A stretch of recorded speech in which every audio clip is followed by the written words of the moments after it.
Hi students, एक बार फिर आप सभी का स्वागत है आपके अपने YouTube परिवार एक्सीलेंट स्टडी पॉइंट 2.0 पर। मैं कुलदीप सक्सेना। आइए आज आपके लिए एक नई पहल है।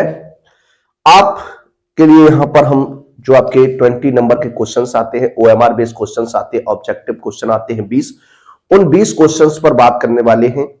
और आज का हमारा ये सेशन नंबर फर्स्ट रहने वाला है, फर्स्ट वीडियो रहेगा।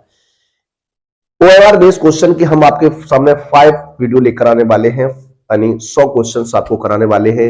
इन 100 प्रश्नों में से ही आपके जो 20 क्वेश्चन हैं वो आपके आने वाले हैं।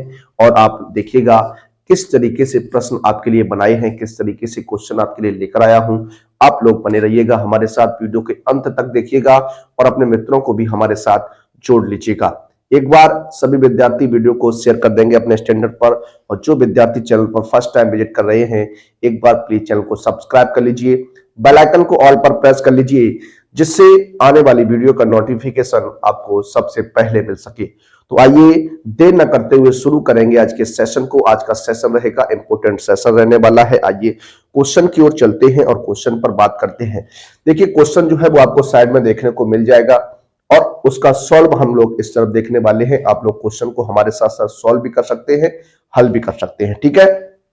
तो आइए शुरू करते हैं आज के अपने सेशन को। देखिए पहला प्रश्न क्या है, क्वेश्चन नंबर 1 क्या है, किस तरीके से है। कहता यदि 26 और 156 का लासा, 26 और 156 का लासा जो है यानी एलसीएम जो है वो 156 है, तो मासा का मान है। देखिए इस तरीके का जब भी प्रश्न बनेगा तो किस तरीके से आप उसको सॉल्व करने वाले हैं, किस तरीके से लगाएंगे, जरा देख लीजिए।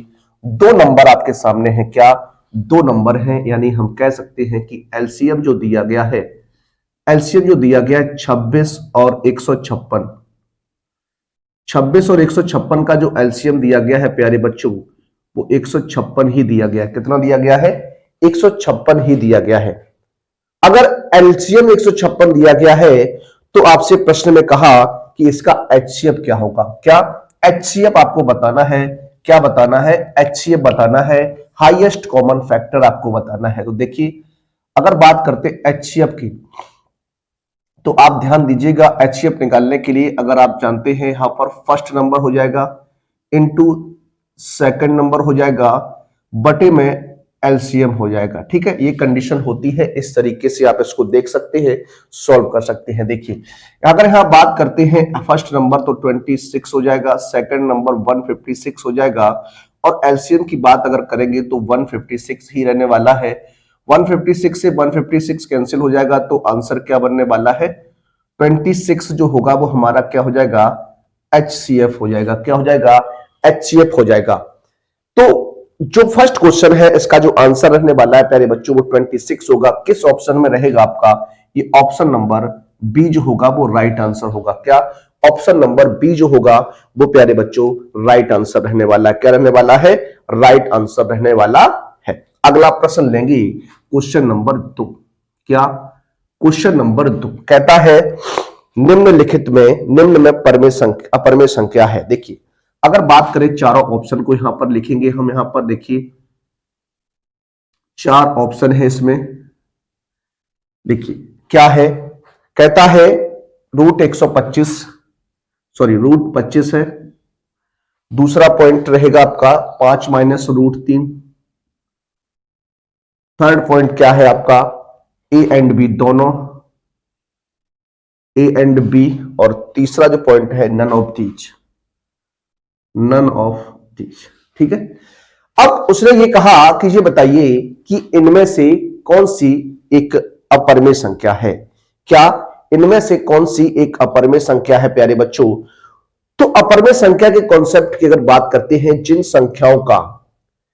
संख्याओं का पूर्ण वर्गमूल नहीं मिलता है, यानी जो परफेक्ट स्क्वायर नहीं होती हैं, और रूट के अंदर वाली संख्या अगर परफेक्ट स्क्वायर नहीं है तो वो हमारी इनरेशनल नंबर यानी अपरमेय संख्या होती है। क्या होती है? अपरमेय संख्या होती है। जिन संख्याओं का परफेक्ट स्क्वायर होता है, जो संख्या परफेक्ट स्क्वायर होती है, रूट में लिखी हुई संख्या परफेक्ट स्क्वायर अगर है तो उसका स्क्वायर रूट मिल जाएगा, और अगर स्क्वायर रूट मिल जाएगा तो वो हमारी परमेय संख्या हो जाएगी। जैसे बात करें यहां पर लिखा आपके सामने रूट 25। अगर √25 की हम बात करते हैं तो ये हमारा क्या हो जाएगा, ये 5 का स्क्वायर होता है तो यहां निकल आएगा। अब भाई एक तो क्या है, आपका ए नंबर जो पार्ट हो वो परमेय संख्या हो गया। यहां अगर बात करते हैं तो 5 माइनस √3, देखिए यहां 5 तो परफेक्ट है, एक पूर्णांक है, लेकिन √3 जो है उसका परफेक्ट स्क्वायर नहीं मिलेगा। और आप जानते हैं जब भी किसी परमेय संख्या को एक अपरमेय संख्या के साथ गुणा किया जाए, जोड़ा जाए, घटाया जाए या भाग किया जाए, सदैव अपरमेय संख्या का ही कॉन्सेप्ट बनता है, सदैव अपरमेय संख्या ही प्राप्त होती है। तो ऑप्शन जो होगा वो बी हमारा सही हो जाएगा। ऑप्शन नंबर बी जो होगा वो इस प्रश्न का आंसर बनने वाला है। क्या बनने वाला है, आंसर बनने वाला है। क्वेश्चन नंबर 3 लेते हैं और क्वेश्चन नंबर 3 की बात करते हैं। प्रश्न नंबर 3 क्या है, रेखाओं x माइनस 2 बराबर 0। देखिए x माइनस 2 बराबर 0 एक रेखा आपकी ये है, दूसरी रेखा है x plus 6 sorry y plus 6 है, क्या y प्लस 6 बराबर 0 का प्रतिच्छेद बिंदु है। देखिए प्रतिच्छेद बिंदु है यानी x और y की बात करते हैं तो यहां से x का मान निकालिएगा प्यारे बच्चों 2 हो जाएगा, यहां से y का मान निकालेंगे 6 उधर पहुंच जाएगा तो -6 हो जाएगा। तो अगर बात करते हैं प्रतिच्छेद बिंदु की,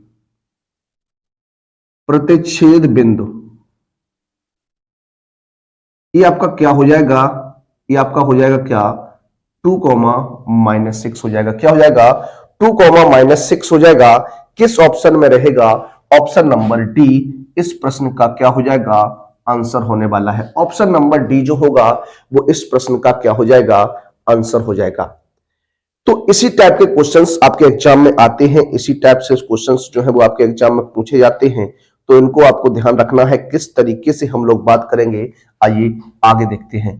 क्वेश्चन नंबर 4 लेंगे और क्वेश्चन नंबर 4 में क्या है जरा देखिएगा। कहता है रेखाएं आपके सामने हैं, ax1 plus b/1 plus c1 बराबर 0 and ax2 plus b2x a2x plus b2x plus c2 बराबर 0 के का एक अद्वितीय हल होगा। यदि 4 ऑप्शन है उनमें से आपको बताना है कौन सा ऑप्शन रहेगा। तो देखिए जब भी आपको इस टाइप का क्वेश्चन यानी a1x plus b1y plus c1 बराबर 0 और एक रेखा आपकी है a2x plus b2y plus c2 बराबर 0, अद्वितीय हल की कंडीशन जानना चाहता है। किसकी जानना चाहता है, अद्वितीय हल के लिए कंडीशन बताना है आपको। अद्वितीय हल के लिए क्या कंडीशन होगी, किस तरीके से आप इसको देखने वाले हैं। तो देखिए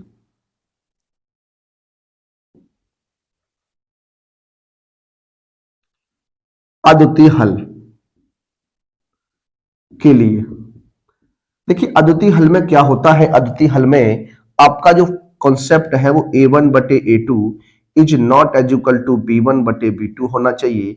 इसको आप देख सकते हैं। तो ये आपका रहेगा अद्वितीय हल के लिए जो कॉन्सेप्ट है वो आपका ये रहने वाला है। किस ऑप्शन में रहेगा, ऑप्शन नंबर सी। क्या ऑप्शन नंबर सी जो होगा प्यारे बच्चों वो राइट आंसर रहने वाला है। ऑप्शन नंबर सी इसका क्या हो जाएगा, राइट आंसर हो जाएगा। अगला प्रश्न, प्रश्न नंबर 5 लेंगे। क्वेश्चन नंबर 5 पर बात करने वाले हैं, आइए देखते हैं। कहता है समीकरण 5x स्क्वायर माइनस के 3x प्लस 2 बराबर 0, 5x स्क्वायर माइनस का 3x प्लस 2 बराबर 0 के मूलों का योग है, के मूलों का योगफल है।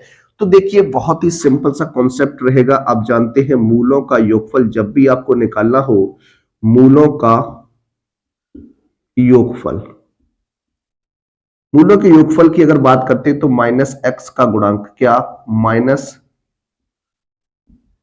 एक्स का गुणांक बटे एक्स स्क्वायर का गुणांक होता है। इसको आप इस तरीके से भी देख सकते हैं, ठीक है। तो x का गुणांक यहां माइनस और माइनस एक्स का गुणांक -3 हो जाएगा और बटे एक्स स्क्वायर का गुणांक कितना है 5 है।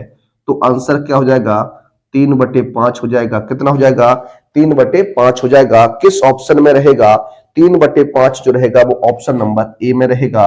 किस ऑप्शन की बात हो रही है, ऑप्शन नंबर ए की बात हो रही है। किसकी हो रही है, ऑप्शन नंबर ए की बात हो रही है, ठीक है।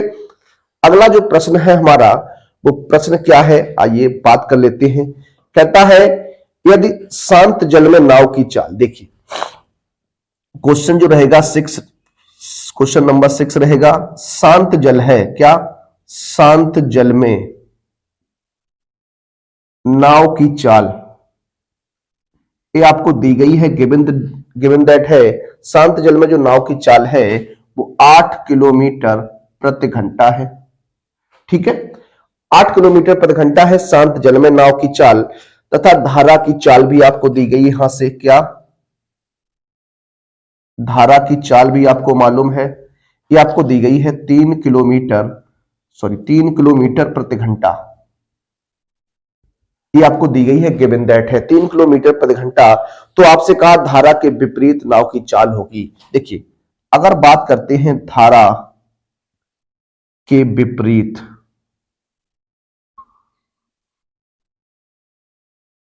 नाव की चाल, देखिए अगर धारा के विपरीत नाव की चाल आपको पता करनी है, फाइंड आउट करनी है, तो शांत जल में जो नाव की चाल है उसमें से आप धारा की चाल को घटा दीजिए तो आपका आंसर बन जाता है, यानी 8 माइनस 3, ये हो जाएगा कितना, 5 किलोमीटर प्रति घंटा हो जाएगा। तो किस ऑप्शन में ये आंसर रहने वाला है, ऑप्शन नंबर डी जो होगा वो आपका क्या हो जाएगा, आंसर हो जाएगा। क्या, ऑप्शन नंबर डी इस प्रश्न का आंसर हो जाएगा। क्या हो जाएगा, ऑप्शन नंबर डी जो होगा वो इस प्रश्न का आंसर हो जाएगा। तो आइए बात करते हैं आपसे आगे के प्रश्नों पर।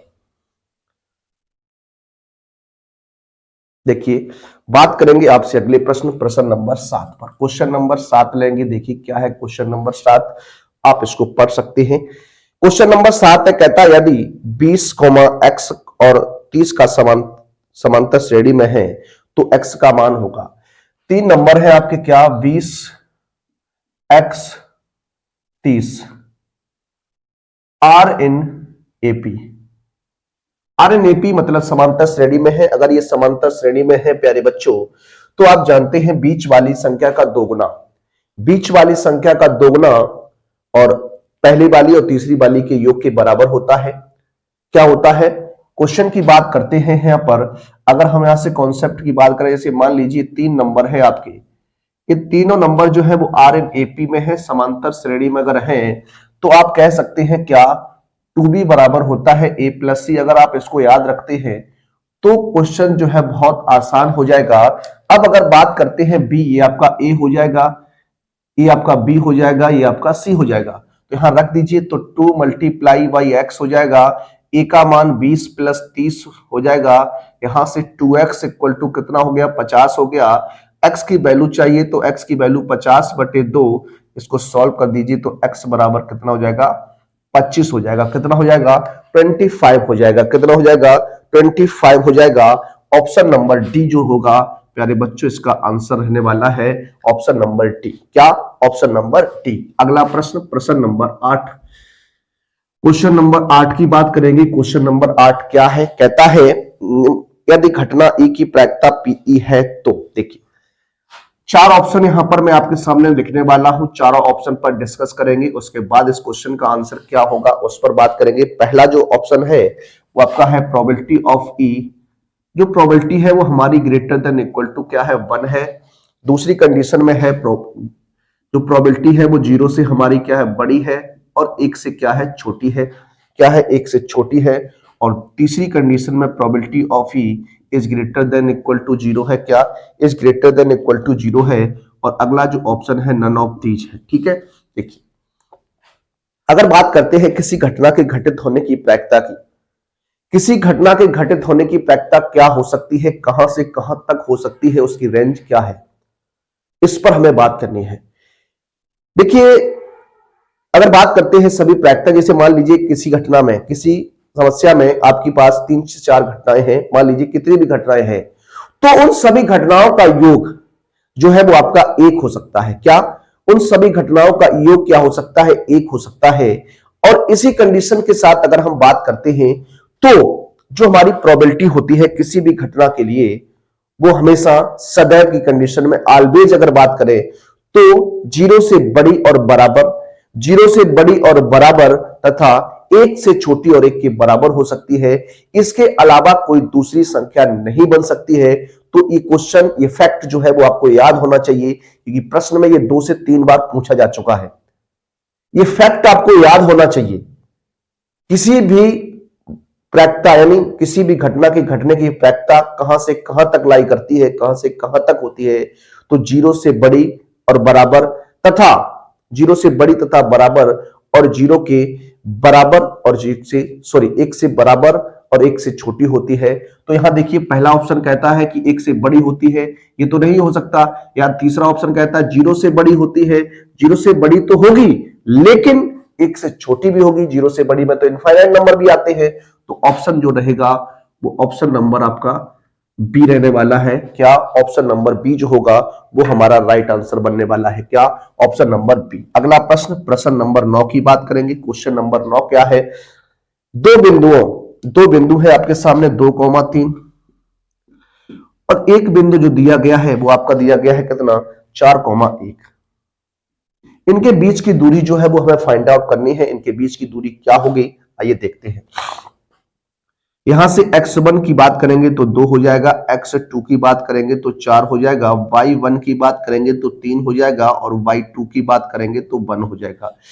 अब डिस्टेंस फॉर्मूला अगर बात करें तो डिस्टेंस फॉर्मूला क्या है आप जानते हैं सभी, x2 माइनस x1 का whole square plus y2 minus y1 का होल स्क्वायर। ये हमारा क्या डिस्टेंस फॉर्मूला है। यहां मान रखेंगे इसमें और सॉल्व करने का प्रयास करेंगे। x2 यानी 4 माइनस 2 का स्क्वायर प्लस 3 माइनस 1 का होल स्क्वायर। तो यहां से जब इसको सॉल्व करिएगा यहां 2 बच जाएगा, 2 बचेगा तो इसका वर्ग करेंगे तो 4 हो जाएगा, यहां 2 बचेगा तो 4 हो जाएगा। कुल मिलाकर ये कितना हो जाएगा? 8 हो जाएगा। 8 का स्क्वायर रूट आप जानते हैं 2√2 होता है। क्या? 2√2 होता है। तो आंसर बनेगा 2√2। किस ऑप्शन में रहेगा? ऑप्शन नंबर सी रहने वाला है। ऑप्शन नंबर सी हो जाएगा। तो ये थे क्वेश्चन नंबर 9 तक। आइए बात करते हैं आपसे आगे के प्रश्नों पर। देखिए बात करेंगे अगले प्रश्न। अगला जो प्रश्न रहेगा हमारा प्रश्न नंबर 10। क्वेश्चन नंबर 10 की बात करने वाले हैं। क्वेश्चन नंबर 10 क्या है देखिएगा, कहता है बहुपद 3x square plus 5x minus 2 के शून्य का योगफल है। देखिए अभी इससे पहले भी हमने क्वेश्चन इसका किया, उसी प्रकार से इसको करना है। क्या है? 3x square minus 5x, 3x square minus 5x sorry plus 5x minus 2 है। किस शून्यकों का योगफल आपसे प्रयास कर रहा है? शून्यकों का योगफल जानना है। तो अभी हमने आपको जो कंडीशन बताई थी, शून्यकों का योगफल पूछते या फिर आपका मूलों का योगफल पूछते, कंडीशन आपकी सेम होती है, समान होती है। क्या? माइनस एक्स का गुणांक, माइनस एक्स का गुणांक बटे एक्स स्क्वायर का गुणांक, ये कंडीशन होती है। तो अगर बात करते हैं माइनस एक्स का गुणांक, तो एक्स का गुणांक 5 है, तो यहां हो जाएगा माइनस के 5 बटे कितना? 3। किस ऑप्शन की बात होगी? किस ऑप्शन की बात होगी? -5 बटे 3 यानी ऑप्शन नंबर सी जो होगा वो आपका राइट आंसर होगा। क्या? ऑप्शन नंबर सी जो होगा वो राइट आंसर होगा। अगला प्रश्न देखते हैं, प्रश्न नंबर 11 है। क्या है? कहता है बिंदु माइनस के 4,0 और 0,3 शीर्ष है समकोण त्रिभुज के, समद्विबाहु त्रिभुज के, समबाहु त्रिभुज के या फिर हम कहें विषम बाहु त्रिभुज के। ये आपको बताना है। देखिए एक ट्रायंगल है आपके सामने, आप जानते हैं इस ट्रायंगल में 3 बिंदु दिए गए हैं आपको। एक बिंदु आपका ए है, इसका कोऑर्डिनेट जो दिया गया है वो माइनस के 4,0। एक बिंदु बी दिया गया है, इसका कोऑर्डिनेट अगर देखते हैं तो इसका कोऑर्डिनेट है आपको 4,0 और एक सी दिया गया है, तो इसका कोऑर्डिनेट जो हो जाएगा वो आपका 0,3 हो जाएगा। ठीक है, ये है। अब आप इसमें से तभी बता सकते हैं जब आपको इनकी भुजाओं के बारे में पता हो कि इनकी भुजाएं क्या है, भुजाओं की लंबाइयां क्या है, तभी आप समबाहु, समद्विबाहु और समबाहु और समकोण त्रिभुज के बारे में बता सकते हैं। तो आइए बात करेंगे। ये आपका ए बी सी एक त्रिभुज के शीर्ष है। तो सबसे पहले हम बात करते हैं ए बी भुजा की। क्या? ए बी भुजा के लिए देखेंगे तो देखिए क्या हो जाएगा, x2 माइनस x1 यानी 4 प्लस 4 का वर्ग हो जाएगा, प्लस 0 माइनस 0 का वर्ग करेंगे तो इसको सॉल्व कर दीजिए तो क्या बनेगा? देखिए 4 4 का वर्ग, 4 4 8 हो जाएगा, 8 का वर्ग कर दीजिए प्लस 0 रहेगा तो ये 8 का वर्ग करेंगे 64, 64 का वर्गमूल लेंगे 64, कितना आ जाएगा? 8 आ जाएगा। कितना आ जाएगा? 8 आ जाएगा। इसी प्रकार से आप BC को फाइंड आउट करेंगे, BC निकालेंगे तो B और C बिंदु 0 माइनस 4 हो जाएगा, 0 माइनस 4 का स्क्वायर प्लस 3 माइनस 0 का होल स्क्वायर। यहां देखिए जब इसको आप सॉल्व करेंगे 4 का वर्ग 16 हो जाएगा, 3 का वर्ग 9 हो जाएगा, ये 25, 25 का स्क्वायर रूट 5 हो जाएगा। कितना हो जाएगा? 5 हो जाएगा। उसके बाद आप क्या करने वाले हैं, CA को फाइंड आउट करिएगा। भुजा CA निकालेंगे तो देखिए हाँ माइनस का 4 माइनस 0 प्लस 0 माइनस 3, इसको जब सॉल्व करेंगे क्या हो जाएगा, 4 चौको 16, 3 तिया 9, ये भी कितना जाएगा, 5 आ जाएगा। अब यहां से क्या पता चला, यहां से क्या पता चला, यानी जो BC है वो किसके बराबर है, CA के बराबर, यानी दो भुजाएं इक्वल है। क्या, दो भुजाएं इक्वल है। और जब किसी त्रिभुज की दो भुजाएं बराबर होती हैं तो वहां पर समद्विबाहु त्रिभुज का कॉन्सेप्ट बन जाता है। क्या बन जाता है, समद्विबाहु बन जाता है। तो त्रिभुज जो रहेगा हमारा यहां पर क्या, त्रिभुज ABC एक समद्विबाहु त्रिभुज है। क्या है, एक समद्विबाहु त्रिभुज है। किस ऑप्शन में रहेगा प्यारे बच्चों, ऑप्शन नंबर बी जो होगा वो इसका राइट आंसर हो जाएगा। ऑप्शन नंबर बी क्या हो जाएगा, राइट आंसर हो जाएगा। अगला प्रश्न लेंगे, प्रश्न नंबर 12। क्या, क्वेश्चन नंबर 12 की बात करेंगे। क्वेश्चन नंबर 12 क्या है, लिखा है यदि साइन ए बराबर 4/5, देखिए कहता है साइन ए की जो वैल्यू है वो कितनी है, 4/5 है। तो tan a का मान आपको ज्ञात करना है, tan a कितना होगा। देखिए अब tan a निकालना है तो आप देख लीजिए यहां पर tan a की कंडीशन में क्या होता है, पाइथागोरस प्रमेय आप लगा सकते हैं, या यदि आप ट्रिपलेट याद रख सकते हैं, 3 4 5 का एक ट्रिपलेट होता है। क्या होता है, ट्रिपलेट होता है। तो इस तरीके से इसको आप अगर देखना चाहें तो आप डायरेक्ट भी इसका आंसर निकाल सकते थे, लेकिन अगर इसको सॉल्व करने का प्रयास करें तो देखिए आधार बट्टे यानी साइन है तो लंब बट्टे कर्ण, यानी ये भुजा 4 और ये 5 हो जाएगी। और पाइथागोरस प्रमेय से अगर आप देखेंगे, पाइथागोरस प्रमेय से देखेंगे कर्ण स्क्वायर बराबर लंब स्क्वायर प्लस आधार स्क्वायर होता है। हमें यहाँ आधार निकालना है तो कर्ण स्क्वायर माइनस लंब स्क्वायर हो जाएगा 5 25 माइनस 4, 5 25 माइनस 4 का वर्ग 16, यानी 5 25 माइनस 16 9 बच जाएगा, और 9 का स्क्वायर रूट लेंगे तो कितना आ जाएगा, 3 आ जाएगा। कितना आ जाएगा, 3 आ जाएगा। अगर प्रश्न में कभी भी आपका 3 4 5 दिखता है, 3 4 दिख जाए तो अगली भुजा 5 होगी, 4 5 दिख जाए तो तीसरी हो जाएगी, ये 3 हो जाएगी। अगर 3 4 दिख जाए तो 5 हो जाएगी। तो इनको आपको याद रखना चाहिए, 3 4 5 होती है, एक ट्रिपलेट होती है, इसको आप याद रखिएगा। और भी ट्रिपलेट होती है, जैसा कि हमने आपसे पहले वीडियो में पहले जो हमने ट्रिग्नोमेट्री ली थी वहां पर हमने आपसे डिस्कस किया था। ठीक है, तो उसको आप एक बार रिवाइज कर लीजिएगा, देख लीजिएगा। यहां से आपने क्या प्रश्न किया, tan a निकालने के लिए कहा कि tan a का मान क्या होगा, तो लंब बटे आधार होता है, लंब की मान कितना 4 और बटे कितना हो जाएगा, 3 हो जाएगा। तो 4/3 क्या होगा, इस प्रश्न का आंसर होगा ऑप्शन नंबर सी जो होगा वो आपका आंसर बन जाएगा। क्या, ऑप्शन नंबर सी जो रहेगा वो आपका आंसर बन जाएगा। अगला प्रश्न देखते हैं, प्रश्न नंबर क्या रहेगा, 13 रहने वाला है। देखिए क्वेश्चन नंबर 13 की बात अगर करते हैं तो क्या है क्वेश्चन, जरा देखिएगा। कहता है sine square theta plus 1/1 plus tan square theta का मान कितना है। तो बहुत ही सिंपल सा क्वेश्चन है और बहुत ही अच्छा प्रश्न रहेगा। देखिए अगर बात करते हैं साइन स्क्वायर को हम साइन स्क्वायर ही रख सकते हैं, और 1/1 plus tan square, 1 plus tan square की अगर बात करते हैं, 1 प्लस tan स्क्वायर थीटा की अगर बात करते हैं तो ये आपका sec स्क्वायर थीटा होता है, सर्वसम का। आप जानते हैं sec square theta minus tan square theta equal to 1 होता है। तो अगर यहां 1 प्लस tan स्क्वायर की बात करेंगे तो ये sec स्क्वायर में कन्वर्ट हो जाता है, तो यहां पर हो जाएगा 1 sec स्क्वायर थीटा। और 1 की कंडीशन में आप सभी जानते हैं 1 sec स्क्वायर थीटा cos में बदल जाता है, तो ये cos स्क्वायर थीटा। और sin square theta plus cos square theta क्या होता है, 1 होता है। क्या होता है, 1 होता है। तो यहां से जो ऑप्शन रहेगा प्यारे बच्चों वो आपका डी ऑप्शन रहने वाला है, ऑप्शन नंबर डी, यानी 1 जो होगा वो इसका आंसर बनेगा। आइए बात करते हैं आपसे आगे के प्रश्नों पर। देखिए बात करते हैं क्वेश्चन नंबर 13 हो गए, 14वें प्रश्न पर बात करेंगे, 14 नंबर क्वेश्चन पर बात करने वाले हैं। क्या है, कहता है एक रेखाखंड एपी, एक रेखाखंड एपी है। क्या है, एक रेखाखंड एपी है आपका, ठीक है।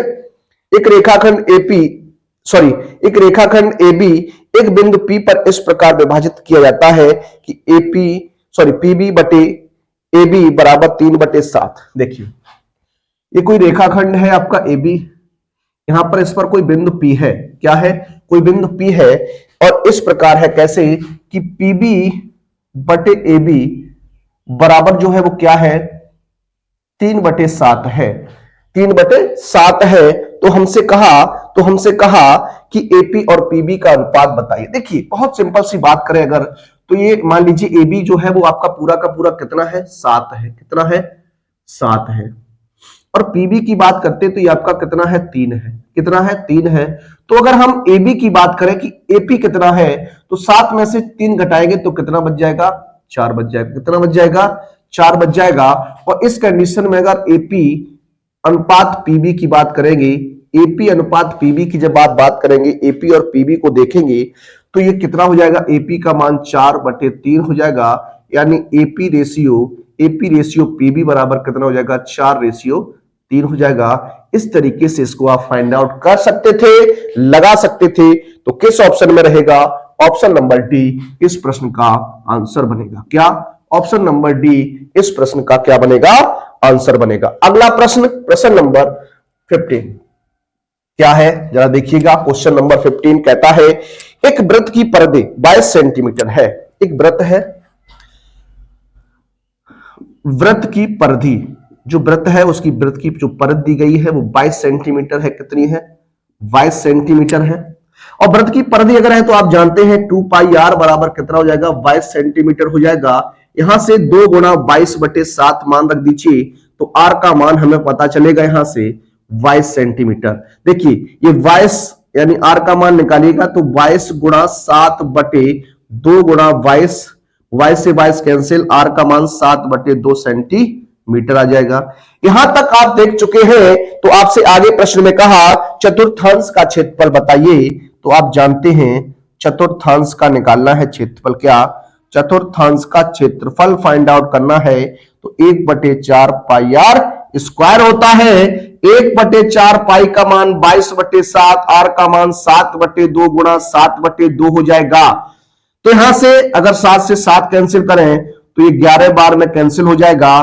तो 11 7 77 हो जाएगा और 4 दूनी 8 हो जाएगा सेंटीमीटर स्क्वायर, यानी 77/8 सेंटीमीटर स्क्वायर क्या होगा, इसका आंसर हो जाएगा ऑप्शन नंबर ए जो होगा वो राइट आंसर होगा। प्यारे बच्चों, option number A right answer होगा। अगला प्रश्न देखेंगे, प्रश्न नंबर 16 की बात कर लेते हैं। क्वेश्चन नंबर 16 क्या रहेगा, किस तरीके से है, आइए देखते हैं। क्वेश्चन नंबर 16 कहता है एक वलय को निर्मित करने के लिए, एक वलय को निर्मित करने के लिए 2 समकेंद्री वृत्त की परिधियों 88 सेंटीमीटर और 66 सेंटीमीटर है। वलय की चौड़ाई ज्ञात कीजिए। थोड़ा ध्यान दीजिएगा, बहुत ही अच्छा कॉन्सेप्ट रहेगा, बहुत ही अच्छा प्रश्न रहेगा। अगर यहां से अगर बात करते हैं, देखिए क्वेश्चन अच्छा है आपका। क्वेश्चन नंबर 16 की बात करते हैं। 2 वलय हैं तो वलय बनाने के लिए इस तरीके का कॉन्सेप्ट होता है। ये देखिए, ये मान लीजिए, ठीक है, इसकी बात कर रहा है, आपको ये जानने का प्रयास कर रहा है कि ये इसका जो चौड़ाई है वो कितनी है। ये आप कब निकाल सकते हैं, कैसे निकाल सकते हैं, आइए देखते हैं। सबसे पहले अगर हम बात करें तो जो अंदर वाला वृत्त है इसकी त्रिज्या को हम R2 रिप्रेजेंट कर लेते हैं, बाहर वाली त्रिज्या को हम R1 कहते हैं। अगर हमें R1 और R2 मिल जाए, R1 और R2 मिल जाए तो R1 माइनस R2 करके हम वलय की चौड़ाई को निकाल सकते हैं। तो आइए इसको देख लेते हैं। सबसे पहले अगर हम बात करें, परिधियां दी गई है ना, ठीक है, परिधियां आपको दी गई हैं 88 सेंटीमीटर और 66 सेंटीमीटर, ठीक है, ये आपको गिवन दैट है। अगर हम बात करते हैं परिधियों का अंतर, यहां से अगर निकाल ले, देखिए, या फिर आप इस तरीके से देखिएगा, बाहरी वृत्त की परिधि ये आपको 88 दी गई है। तो ये हो जाएगा क्या, 2 पाई R1 इक्वल टू 88 सेंटीमीटर। देखिए यहां से 2 गुणा 22/7 इंटू R1 बराबर 88। देखिए 22 चौकू 88 और यहां 2 से ये कट जाएगा 2 बार में, तो R का मान आ जाएगा R1 बराबर 14 सेंटीमीटर। ये 7 उधर पहुंच जाएगा तो R1 का मान कितना आ गया, 14 सेंटीमीटर आ गया। अब अगर बात करते हैं आंतरिक वाले की, आंतरिक वृत्त की परिधि ये आपको 66 दी गई है। तो यहां से इसको 2 पाई R2 कह सकते हैं बराबर 66 सेंटीमीटर। यहां से 2 इंटू 22/7 इंटू R2 बराबर कितना, 66। देखिए 22 66 हो जाएगा यहां से, और ये R2 का मान निकालिएगा तो 7 21/2, यानी ये 10 दशमलव कितना हो जाएगा, 5 सेंटीमीटर हो जाएगा। तो अब आपसे क्या कहा प्रश्न में, आपसे कहा यानी वलय की चौड़ाई निकालनी है। क्या? वलय की चौड़ाई। तो ये हो जाएगा R1 माइनस R2, यानी इसको 21/2 माइनस के कितना 14 लिख सकते हैं। देखिए सॉरी 14 माइनस के 21/2, ठीक है। तो हो जाएगा 28 माइनस 21/2, यानी 7/2 क्या होगा, इसका आंसर बनने वाला है। किस ऑप्शन में रहेगा? ऑप्शन नंबर सी इसका आंसर होगा। अब इसको आप डायरेक्ट भी लगा सकते थे। डायरेक्ट मेथड क्या कहता है, देखिए हम क्या करते, इस वाली और इस वाली पद का जो है अंतर ले लेते, यानी 88 माइनस 66 यानी 22 आ जाता, और वहां से 2πr कॉमन लेकर काट देते, R1 माइनस R2 जो है वो आपको पता चल जाता। तो इस तरीके से भी इस क्वेश्चन को लगा सकते थे, हल कर सकते थे। आइए बात करते हैं अपने अगले प्रश्न पर। देखिए बात करते हैं अगले प्रश्न पर। अगला जो प्रश्न हमारा है प्रश्न नंबर 17 रहने वाला है। 17वें प्रश्न की बात करेंगे। क्वेश्चन नंबर 17 क्या है जरा देखिएगा। कहता है एक पाइप है, एक पाइप का बाहरी व्यास 4 सेंटीमीटर और तथा भीतरी व्यास 3 सेंटीमीटर है, उसकी लंबाई 20 सेंटीमीटर है, तो पाइप में प्रयुक्त धातु का आयतन होगा। 4 ऑप्शन आपके सामने हैं, और जो आप जानते हैं पाइप जो होता है वो हमारा खोखले बेलन के आकार का होता है। किसका होता है? खोखले बेलन के आकार का होता है। तो यहां पर बाहरी व्यास दिया गया है आपको,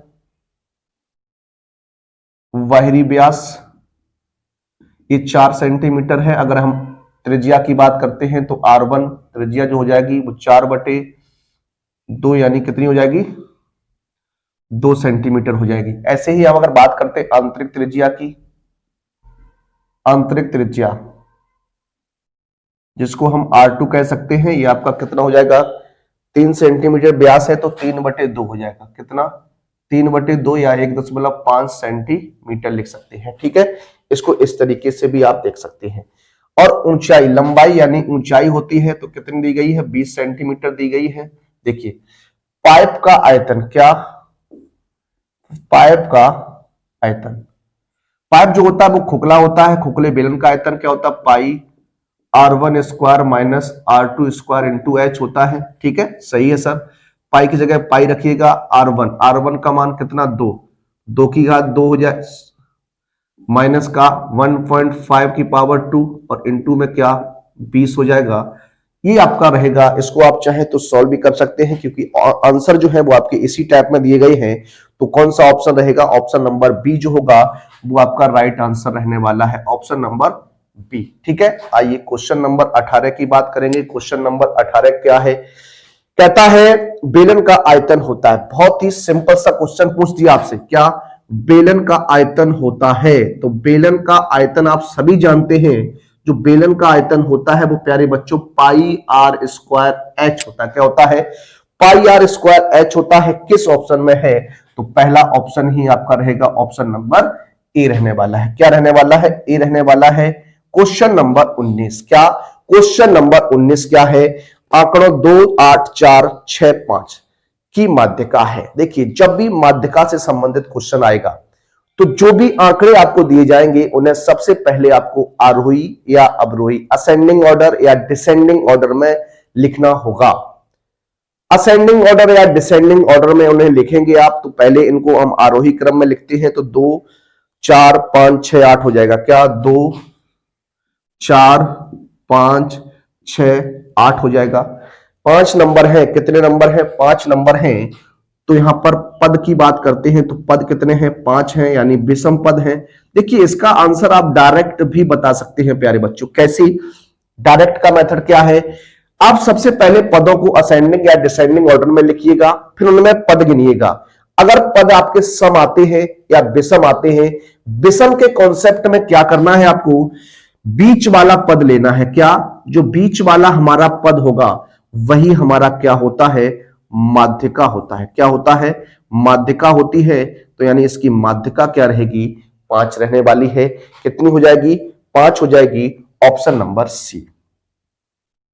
अब इसको अगर आप चाहें तो सूत्र की माध्यम से भी निकाल सकते हैं। सूत्र के माध्यम से अगर आप निकालना चाहें तो क्या होता है, n+1/2 पद होता है। ये विषम के लिए होता है। किसके लिए होता है प्यारे बच्चों, विषम के लिए होता है। तो 5 + 1/2, यानी यहां जब आप इसको जोड़कर सॉल्व करेंगे तो 6 हो जाएगा, 6 में 2 का भाग यानी तीसरा पद हो जाएगा, 3वां पद चाहिए, गिन लीजिए 1 2 3 कितना हो जाएगा, फिर भी तो आपका 5 ही रहेगा, यानी ऑप्शन तो सी रहने वाला है। तो इस तरीके से हम लोग बात करते हैं, इस तरीके से उसे हल करते हैं। आइए बात करते हैं आज के अपने अंतिम प्रश्न पर। क्वेश्चन नंबर 20 लेने वाले हैं, प्रश्न नंबर 20 की बात करने वाले हैं। क्या है जरा देखिए, 1 से 9 तक की सभी प्राकृतिक संख्याओं का समांतर माध्य होगा। समांतर माध्य चाहिए आपको, क्या चाहिए, समांतर माध्य। आपको बताया भी गया, पदों का योग होता है क्या, पदों का योग होता है, बटे में पदों की क्या होती है, संख्या होती है। अब 1 से 9 तक की बात है, तो 1 से 9 तक के सभी नंबर को आपको क्या कर देना है, ऐड कर लेना है। क्या कर लेना है, ऐड कर लेना है। अगर 1 से 9 तक के सभी नंबर को आप ऐड करते हैं तो क्या आंसर बनेगा, जरा देख लीजिए। 9 और 1 10, 10 10 20, 20 10 30, 30 10 40 और 5 45 हो जाएगा, यानी 9 का भाग करेंगे तो आंसर 5 आ जाएगा। कितना आ जाएगा, 5 आ जाएगा। किस ऑप्शन की बात होगी, ऑप्शन नंबर बी जो होगा प्यारे बच्चों वो राइट आंसर होगा। तो आज का ये सेशन कैसा लगा आप सभी को कमेंट के माध्यम से एक बार अवश्य बताइएगा। अगले वीडियो में इसी तरीके के 20 प्रश्न फिर आपके सामने लेकर उपस्थित हूंगा। आप लोग इन्हें नोट डाउन करते चलिए, रटते चलिए, क्योंकि 20 क्वेश्चन जो आपके एग्जाम में पूछे जाते हैं वो आपको मैं जो 100 क्वेश्चंस कराने वाला हूं वो आपको यहीं से मिल जाएंगे। वो 100 क्वेश्चन में से ही आपके 20 प्रश्न आने वाले हैं। आप लोग उसे आराम से देख लीजिएगा और एग्जाम तक उसे आप तैयार कर लीजिएगा। मिलेंगे आप सभी से अगले वीडियो में, तब तक के लिए सभी विद्यार्थियों को जय हिंद, जय भारत।